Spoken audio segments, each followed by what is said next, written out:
Hi hello ನಮಸ್ಕಾರ. ಕತೆಗೂಡು YouTube ಚಾನಲ್ಗೆ ಎಲ್ಲರಿಗೂ ಆತ್ಮೀಯವಾದ ಸ್ವಾಗತ. ಯಾರೆಲ್ಲ ಇನ್ನೂ ನಮ್ಮ ಚಾನಲ್ನ ಸಬ್ಸ್ಕ್ರೈಬ್ ಮಾಡದೆ ಹಾಗೆ ನೋಡ್ತಾ ಇದ್ದೀರಿ, ದಯವಿಟ್ಟು ಸಬ್ಸ್ಕ್ರೈಬ್ ಮಾಡಿ.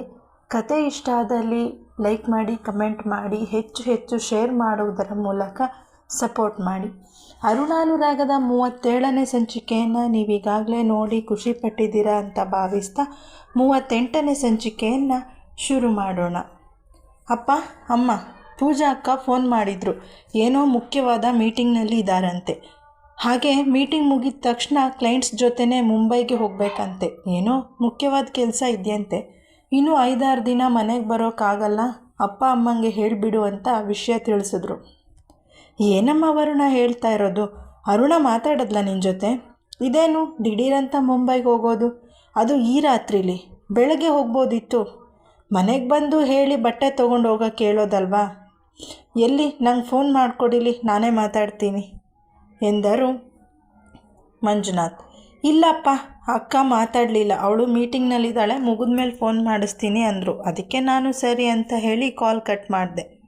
ಸರಿ, ಮೀಟಿಂಗ್ ಮುಗಿದ್ಮೇಲೆ ಅವಳೇ ಫೋನ್ ಮಾಡ್ತಾಳಲ್ಲ, ಇನ್ಯಾಕೆ ಗಾಬರಿ? ಅವಳು ಆಫೀಸ್ನಲ್ಲಿದ್ದಾಳೆ ಅಂತ ಅಂದಮೇಲೆ ಬನ್ನಿ, ನೀವು ಮಾತ್ರೆ ತೊಗೊಂಡು ಸ್ವಲ್ಪ ಹೊತ್ತು ಮಲ್ಕೊಳ್ಳಿ.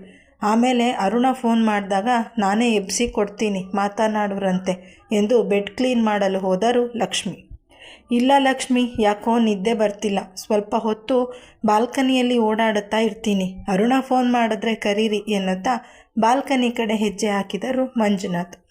ಅರುಣಾಳಿಗೆ ಪೇಯ್ನ್ ಕಿಲ್ಲರ್ ಇಂಜೆಕ್ಷನ್ ಕೊಡಲು ಬಂದಿದ್ದರು ನರ್ಸ್. ಅಷ್ಟರಲ್ಲಿ ಅವಳಿಗೂ ಪ್ರಜ್ಞೆ ಬಂದಿತ್ತು. ಸುತ್ತ ನೋಡಿದ ಅರುಣ ನರ್ಸ್ ಕೂಗಿ, ನನ್ನನ್ನು ಕರ್ಕೊಂಡು ಬಂದಿದ್ದು ಯಾರು, ಎಲ್ಲಿದ್ದಾರೆ ಅಂದಳು. ಅಯ್ಯೋ, ನಿಮ್ಮ ಯಜಮಾನ್ರು ಕಣ್ರಿ. ಆಯಪ್ಪ, ಏನು ಮನುಷ್ಯನ, ಅಷ್ಟು ಸಿಟ್ಟು ದೇವ್ರೆ. ನಿಮ್ಮನ್ನು ಅಡ್ಮಿಟ್ ಮಾಡ್ಕೊಳ್ಳಲ್ಲ ಅಂದಿದ್ದಕ್ಕೆ ನಮ್ಮ ಡಾಕ್ಟರ್ಗೆ ಚಾಕು ತೊಗೊಂಡು ಕೈ ಕಟ್ ಮಾಡಿದ್ರು ಗೊತ್ತಾ? ನಿಮ್ಮ ಮೇಲೆ ಇಷ್ಟು ಪ್ರೀತಿ ಬೇರೆಯವ್ರು ಇಟ್ಟಿರೋಕ್ಕೆ ಸಾಧ್ಯನೇ ಇಲ್ಲ. ಅಷ್ಟೇ ಅಲ್ಲ, ನಿಮಗೆ ರಕ್ತ ಕೊಟ್ಟು ಆವಾಗಲಿಂದ ಒಂದು ಕ್ಷಣ ಕೂಡ ಬೇರೆ ಕಡೆ ಹೋಗದೆ ನಿಮ್ಮನ್ನೇ ಕಾಯ್ತಾ ಕೂತಿದ್ದಾರೆ ಎಂದಳು ನರ್ಸ್. ನರ್ಸ್ ಸೂರ್ಯನ ಬಗ್ಗೆನೇ ಹೇಳ್ತಾ ಇರೋದು ಎಂದು ಅರಿತ ಅರುಣ ಮನಸ್ಸಲ್ಲೇ ನರ್ಸು ನಿಮ್ಮ ಯಜಮಾನ್ರು ಅಂದಿದ್ದಕ್ಕೆ ಖುಷಿ ಪಡುತ್ತಾ, ಸಿಸ್ಟರ್, ನಾನು ಅವ್ರ ಹತ್ರ ಮಾತಾಡಬೇಕು, ಕಳಿಸ್ತೀರಾ ಎಂದಳು. ಆಯಿತು, ಕಳಿಸ್ತೀನಿ. ನೋಡಿ, ಜಾಸ್ತಿ ಮಾತಾಡಿ ಸ್ಟ್ರೈನ್ ಮಾಡ್ಕೋಬಾರ್ದು, ಗೊತ್ತಾಯ್ತಾ?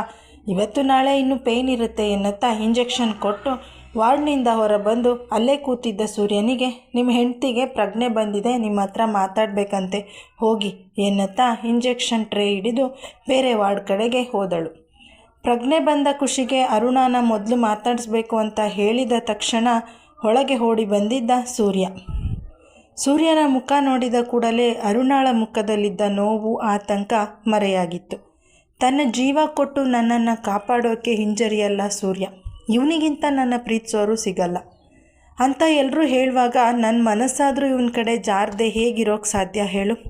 ಸೂರ್ಯ, ಇನ್ನು ನನ್ನ ಜೀವ ಇರೋವರೆಗೂ ಈ ಜೀವನ ನಿಂಗೆ ಮುಡಿಪು ಎಂದುಕೊಳ್ಳುತ್ತಾ ಅವನು ಹತ್ತಿರ ಬರುವುದನ್ನೇ ನಿರೀಕ್ಷೆ ಮಾಡುತ್ತಾ ಕಣ್ಮುಚ್ಚಿದ್ದಳು. ಸೂರ್ಯ, ಬಂತು ನಮ್ಮೋರೇ, ಹೇಗಿದ್ದೀರಾ? ನೋವು ಹೇಗಿದೆ? ಸುಸ್ತಾಗ್ತಾ ಇದೆಯಾ? ಆರಾಮಾಗಿದ್ದೀರಾ ತಾನೇ ಎಂದು ಒಂದೇ ಉಸಿರಿಗೆ ಕೇಳಲು ನಿಧಾನವಾಗಿ, ನಾನು ಆರಾಮಾಗಿದ್ದೀನಿ ಸೂರ್ಯ, ನೀನೇನೂ ಗಾಬರಿ ಆಗಬೇಡ, ನನಗೇನೂ ಆಗಿಲ್ಲ. ಜೀವಕ್ಕೆ ಜೀವ ಕೊಟ್ಟು ಕಾಯೋಕ್ಕೆ ನೀನಿರುವಾಗ ನನಗೇನಾದರೂ ಆಗೋಕ್ಕೆ ಸಾಧ್ಯನಾ? ಆ ಯಮನ ಕೈಗೆ ಬೇಕಾದರೂ ಚಾಕು ಚುಚ್ಚಿ ನನ್ನ ಹೊಡೆದಾಡಿ ವಾಪಸ್ ಕರ್ಕೊಂಡು ಬರ್ತೀಯಾ ಬಿಡು ಎಂದಳು ನಗುತ್ತಾ. ಅಲ್ಲ ಮೇಡಮ್ ಅವರೇ, ಅದು ನನಗೆ ನರ್ಸ್ ಹೇಳಿದ್ರು, ನೀನು ಡಾಕ್ಟರ್ಗೆ ಚಾಕು ಹಾಕಿದ್ದನ್ನು. ಇಷ್ಟು ವೈಲೆಂಟಾಗಿ ಟ್ರೀಟ್ಮೆಂಟ್ ಮಾಡಿಸ್ಬೇಕಿತ್ತಾ? ಸುಮ್ಮನಿರಿ ನಮ್ಮೋರೇ ನೀವು. ಇಲ್ಲಿ ಬಾಯಿ ಮಾತಿಗೆ ಬೆಲೆ ಸಿಗಲ್ಲ. ಸೂರ್ಯ ಮೊದಲಿನ ಥರ ಹೊರಟಾಗಿದ್ರೇ ಕೆಲಸ ಆಗೋದು. ನಿಮ್ಮ ಥರ ಎಲ್ಲರೂ ಒಳ್ಳೆಯವರಿರಲ್ಲ, ಗೊತ್ತಾಯ್ತಾ? ಬೆಳಗ್ಗೆ ಅಷ್ಟೆಲ್ಲ ಗಲಾಟೆ ಆದರೂ ನನ್ನ ಹತ್ರ ಹೇಳ್ಕೊಳ್ಳಿಲ್ಲ ಅಲ್ವಾ? ಯಾಕೆ? ಈ ರೌಡಿಗಳು ನನಗೇನಾದರೂ ಮಾಡ್ತಾರೆ ಅಂತ ಭಯನಾ ನಿಮಗೆ? ಅದಾಗಲ್ಲ ಸೂರ್ಯ, ನಾನೇ ಬಗೆಹರಿಸ್ಕೊಳ್ಳೋಣ ಅಂತ ಹೇಳಲಿಲ್ಲ ಅಷ್ಟೇ. ಹೌದು, ಈಗ ನೋಡಿ ಏನು ಮಾಡಿದ್ರು, ಪ್ರಾಣಕ್ಕೆ ಕೂತು ತಂದ್ಕೊಂಡ್ರಿ. ಅವ್ರು ಯಾರು? ಅವರನ್ನು ನೋಡಿದ್ರೆ ಗುರ್ತಿಡಿತೀರ ನೀವು? ಈಗ ಅದೆಲ್ಲ ಯಾಕೆ? ಸುಮ್ಮನೆ ಇರು, ಟೆನ್ಷನ್ ಆಗಬೇಡ ನೀನು. ನಾನು ಪೂರ್ತಿ ಹುಷಾರಾದ ಮೇಲೆ ಅವ್ರ ಬಗ್ಗೆ ನೋಡ್ಕೊಳ್ಳೋಣ, ಆಯಿತಾ ಎಂದಳು ಅರುಣ. ಸರಿ, ನೀವು ಹೇಳ್ತಾ ಇದ್ದೀರಾ ಅಂತ ನೀವು ಹುಷಾರಾಗೋವರೆಗೂ ಸೈಲೆಂಟಾಗಿರ್ತೀನಿ.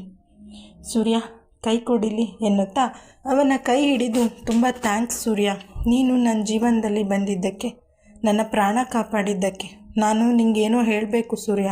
ನೀನು ಅಷ್ಟರಲ್ಲಿ ಪೂಜಾ ಒಳ ಬರುತ್ತಾ, ಅರುಣ ಹೇಗಿದ್ಯಾ ಈಗ, ಪರವಾಗಿಲ್ವಾ ಎಂದಳು.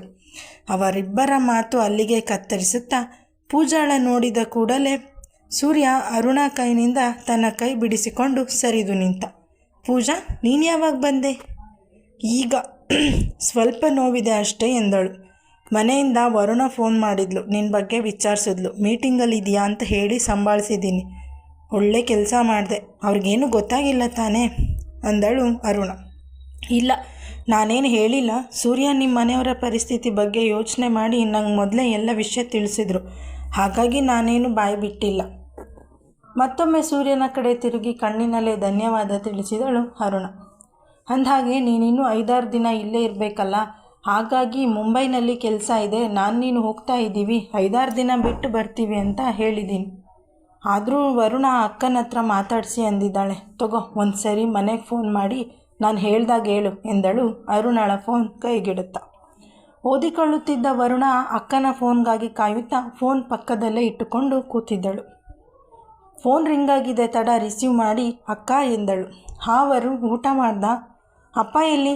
ಎಲ್ಲರೂ ಊಟ ಮಾಡಿದ್ರಾ? ಅಪ್ಪ ಮಾತ್ರೆ ತಗೊಂಡ್ರಾ ಎನ್ನುತ್ತಾ ತನ್ನ ನೋವಲ್ಲೂ ಮನೆಯವರ ಬಗ್ಗೆ ವಿಚಾರಿಸುವುದನ್ನು ನೋಡಿದ ಸೂರ್ಯ, ಪೂಜಾ ಅರುಣ ಬಗ್ಗೆ ಹೆಮ್ಮೆಯಿಂದ ನೋಡುತ್ತಾ ನಿಂತರು.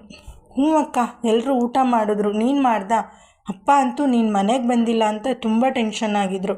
ಆಮೇಲೆ ಪೂಜಾ ಅಕ್ಕ ಫೋನ್ ಮಾಡಿ ಮೀಟಿಂಗ್ನಲ್ಲಿದೆಯಾ ಅಂತ ಹೇಳಿದ ಮೇಲೆ ಊಟ ಮಾಡಿ ಮಾತ್ರೆ ತೊಗೊಂಡ್ರು. ಆದರೆ ನಿನ್ನ ಹತ್ರ ಮಾತಾಡೋವರೆಗೂ ನಿದ್ದೆ ಬರಲ್ಲ ಅಂತ ಬಾಲ್ಕನಿಯಲ್ಲಿ ಓಡಾಡ್ತಿದ್ದಾರೆ. ಇರು, ಫೋನ್ ಕೊಡ್ತೀನಿ, ಸಮಾಧಾನ ಆಗ್ತಾರೆ ಎಂದಳು. ಅಪ್ಪ ಅಪ್ಪ ಎಂದು ಕೂಗುತ್ತಾ ಓಡಿ ಬಂದು ಅಪ್ಪ ಅಕ್ಕ ಎಂದು ಫೋನ್ ಕೊಡುತ್ತಿದ್ದಂತೆ ಮಂಜುನಾಥ್ರವರ ಮನಸ್ಸಿನ ಭಾರ ಕಮ್ಮಿ ಆದಂತಾಗಿ ಒಮ್ಮೆಲೆ ಫೋನ್ ಕಸಿದು ಮಗಳೇ ಎಂದರು. ಅಪ್ಪನ ದನಿ ಕೇಳುತ್ತಲೇ ಅರುಣ ಕಣ್ಣಲ್ಲಿ ನೀರು ಜಿನುಗಿದವು. ಮಗಳೇ, ನೀನು 5-6 ದಿನ ಮನೆಗೆ ಬರಲ್ಲ ಅಂತ ವರು ಹೇಳಿದ್ಲು. ಯಾಕೋ ನಿನ್ನ ದನಿ ಕೇಳೋವರೆಗೂ ಮನಸ್ಸು ಚಡಪಡಿಸ್ತಾನೇ ಇತ್ತು. ನೀನು ಹುಷಾರಾಗಿದ್ಯಾ ಅಲ್ವಾ ಮಗಳೇ? ನಿನ್ನ ಧ್ವನಿ ಯಾಕೋ ಸಪ್ಪಗಿದೆ, ಮಾಮೂಲಿ ಥರ ಇಲ್ವಲ್ಲ? ಹ್ಞೂ ಅಪ್ಪ, ನಾನು ಹುಷಾರಾಗಿದ್ದೀನಿ. ಮೀಟಿಂಗ್ ಇತ್ತು, ಕೆಲಸ ಜಾಸ್ತಿ ಅಲ್ವಾ, ಸ್ವಲ್ಪ ಸುಸ್ತಾಗಿದೆ ಅಷ್ಟೆ. ಅದಕ್ಕೆ ವಾಯ್ಸ್ ಸ್ಟ್ರೇನ್ ಆಗಿದೆ. ದಿಢೀರ್ ಫಿಕ್ಸ್ ಆಗೋಯ್ತು, ಅದಕ್ಕೆ ನಿಮ್ಗೆ ಹೇಳೋಕ್ಕಾಗಲಿಲ್ಲ. ಅದು ಅಲ್ಲದೆ ಮೀಟಿಂಗ್ ಮುಗಿದ ಮೇಲೆ ಕ್ಲೈಂಟ್ ಕೆಲಸದ ಸಲುವಾಗಿ ಮುಂಬೈಗೆ ಹೋಗಬೇಕು, ಅರ್ಜೆಂಟ್. ಬೆಳಗ್ಗೆ ಬೇಗ ನಾವಲ್ಲಿ ಒಂದು ಮೀಟಿಂಗ್ ಅಟೆಂಡ್ ಮಾಡೋಕ್ಕಿದೆ. ಅದಕ್ಕೆ ಈಗಲೇ ಹೊರಡ್ತಿದ್ದೀವಪ್ಪ. ನೀವು ಆರೋಗ್ಯನ ಚೆನ್ನಾಗಿ ನೋಡ್ಕೊಳ್ಳಿ. ಟೈಮ್ ಸರಿಯಾಗಿ ಊಟ ಮಾತ್ರೆ ಎಲ್ಲ ತೊಗೋಬೇಕು, ಗೊತ್ತಾಯ್ತಾ?